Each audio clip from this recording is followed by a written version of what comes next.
G'day friends and welcome to another one of my videos. Now today we're talking about what's in my camera bag. Now I haven't done one of these videos in a long time, but so much has changed since I did the last one years ago.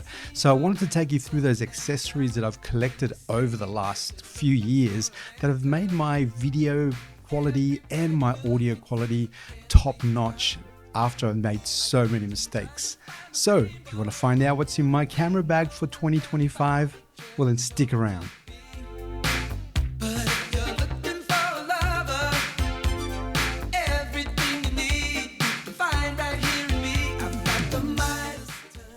And welcome back. Now for some of you, these accessories are going to be a no-brainer, so I get it. But for those of you who are just starting to put together your videography kit and getting ready to start taking some footage outdoors, then this may be really helpful for some of you.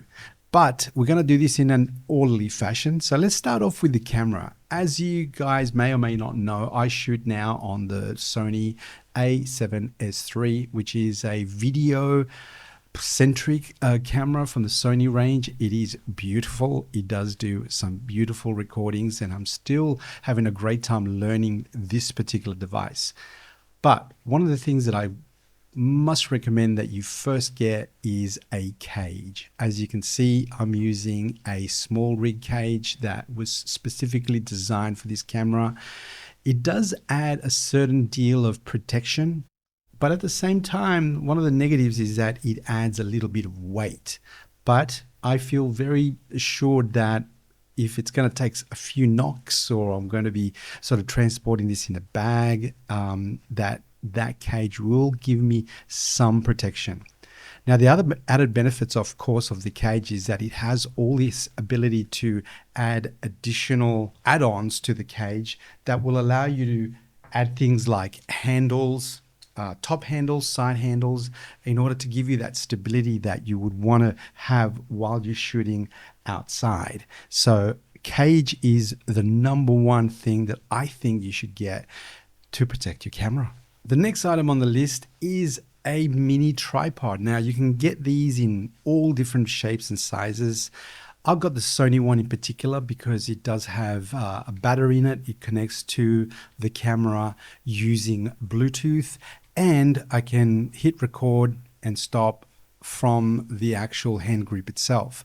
It turns into a little tripod, and you can sort of put your tripod down if you want to record yourself in different situations. But it's also very handy when you want to vlog because you can use it as a vlogging handle. This particular one, you can rotate the camera to face one way or another way. It's quite versatile, but it also is handy when you want to record yourself, especially when you're out and about. The third item, which I think is invaluable, is a wrist strap. Now, the wrist strap is great because obviously it gives you that extra bit of protection. Sometimes holding your camera for a while will mean that you get very tired. But having a sling around your neck is also not the most comfortable way to sort of hold or carry the camera. I prefer using a hand sling because then I can sort of hold it in one hand and then position the camera either vertically or horizontally, and I don't have any straps to get in the way. The great thing about this particular strap is that it also can go on your cage, so you don't have to remove the camera from the cage in order to use the sling. Now, the next couple of items are a no-brainer, but when you're out and about and you don't have time to go back to your room or your hotel, your home, to sort of recharge or back up your footage, a good number of batteries is probably something that you can never have enough of. I personally have 4 batteries for my camera, and most of the time I get to 2, but it's good to know that if I'm out for longer, that I always have spares in order to change them whenever I need to. On the same lines, what you need to take a lot of as well when it comes to being out and about is your SD cards. Now, I normally have 2 fresh ones in the camera, but then I also have 2 spares. Now, depending on your method of shooting, whether you use the dual slot in the camera as a backup of the main card, or you know that you're going to be shooting quite a bit, so you use the two cards in the camera to continue for those lengthy recordings, it's totally up to you.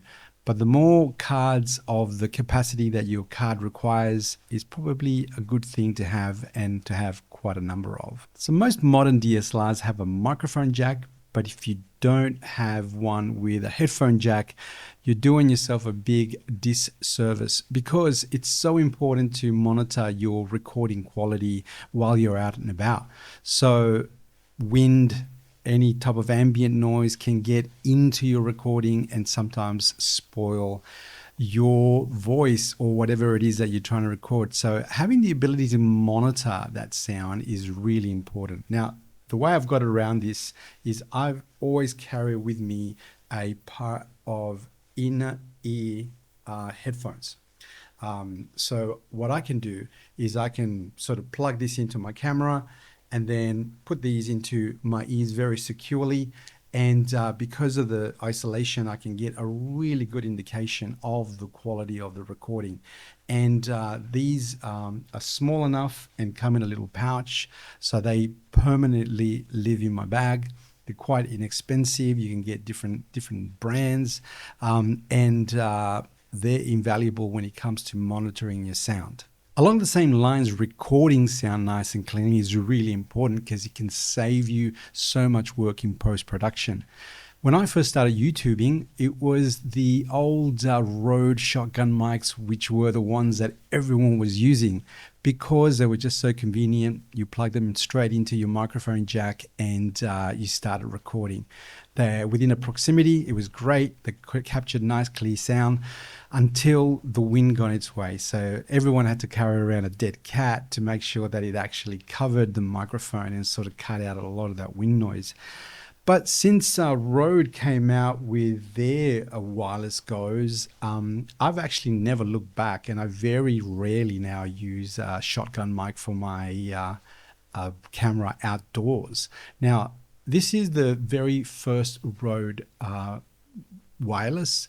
I've also got a set of the Wireless Go 2, which allows me to not only record to the camera, but record to PCs, even record to an iPhone if necessary.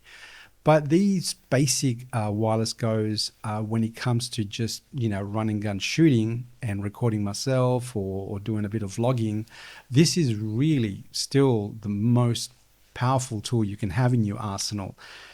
Unlike wireless transmitters, like the old wireless ones that used to use radio frequencies, you always used to have a bit of problem with them, because you had to tune the actual devices in case you got interference.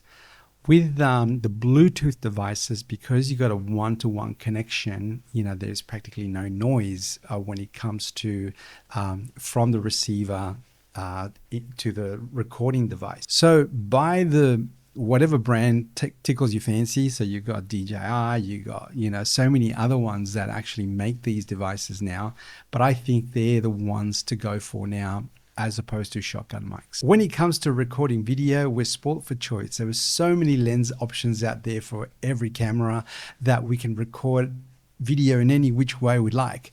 But if you want that cinematic look to your videos, and what I mean by that is that nice depth of field, so separation between the person and, let's say, the background, you want that nice blurry look. Well, that means that you're going to have to open up your aperture, and that lets a lot of light in. So in order to control the amount of light that's going into your lens, you're going to need one of these, which is a neutral density filter. Now, this filter is variable, which means is I can control it and let in the light necessary depending on the stop that I have my camera at, and that controls the light beautifully, and it practically fits on your favorite lens. So I picked this one. I use it on my 20 to 70 millimeter lens. Now, each lens has a different radius when it comes to filter sizes. And sometimes I want to use it, let's say on my 50mm. Now my 50mm lens is a different size ring when it comes to filters. So all I've done is I've purchased a step up ring. And what this ring does, it allows me to, thread this one into my other lens, and then it adapts this neutral density filter. It saves you a lot of money. So before you go and buy a second ND filter, look to see if there are step-up rings you can use instead, and that will be a lot cheaper. Okay, last but not least, when you are choosing your camera, I've chosen Sony, some people do Canon, some people Nikon. It all depends on your personal choice. Make sure, or at least check to see that the camera has this corresponding app. Now, I am currently recording in a studio, so I'm using my Blackmagic Pocket 4K, and I have a very good app that works hand in hand with this particular camera. I can set the focus, aperture, ISO, the type of recording, whether I want it HD or Ultra HD, but then I can also use this to start and stop recording. And so the companion app to a lot of these cameras come in so handy, and you can just install them on your mobile device. So you will always more than likely take your mobile with you. So there's just another tip to make sure you have that in your arsenal. So that's it. Not too hard, not too difficult, not too many items, and a lot of them could be sourced quite economically. You don't have to get the top of the range anything. Most, or even the Generation 1, still work so well for me that I've only upgraded for other reasons, not necessarily because it's better than the one that I currently had. Sometimes it's because it has more features. But all of these devices and all these accessories are always living in my camera bag. Sometimes I have extra ones that I leave at the studio in order to have them handy and record. But apart from taking out the batteries to recharge them or taking the SD cards to copy the data to a computer, everything stays in the bag and it's always ready for me to pick it up and go. And I know I'm going to have everything I need in the bag. So thank you very much for watching today. That was my what's in my bag in 2025. Hopefully you get something out of it, but I know for the professionals out there, I'm sure that you've got all this kit already. If you are new to the channel, this is the type of content that I will be doing, so please consider subscribing. If you like the channel, if you like the video and you found it useful, hit the like button.